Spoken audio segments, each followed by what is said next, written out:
আমরা কি কখনো ভেবে দেখেছি যে যে সমস্ত সিনেমা আমরা মুঘলদের সম্বন্ধে টিভিতে দেখেছি বা সিরিয়াল দেখেছি, আদৌ কি মুঘলদের এরকম দেখতে ছিল নাকি ভিন্ন দেখতে ছিল?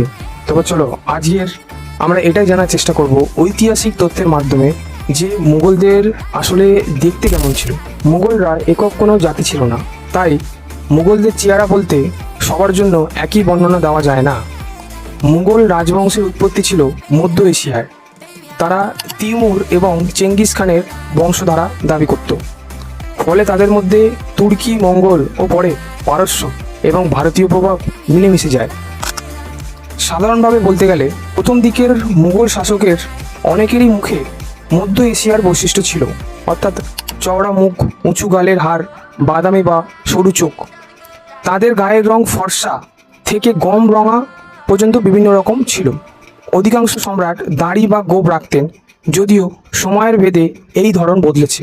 তারা সাধারণত লম্বা জামা, কোমরে পট্টি, পাগড়ি এবং অলংকার পরতেন। তবে একটি গুরুত্বপূর্ণ বিষয় হলো আকবরের পর থেকে মুঘল রাজপরিবারে বহু রাজপুত ও অন্যান্য ভারতীয় রাজবংশের সাথে বিবাহ হয়।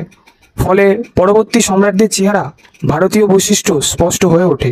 তাই শাহজাহান বা ঔরঙ্গজেবের চেহারা বাবরের তুলনায় কিছুটা আলাদাই ছিল।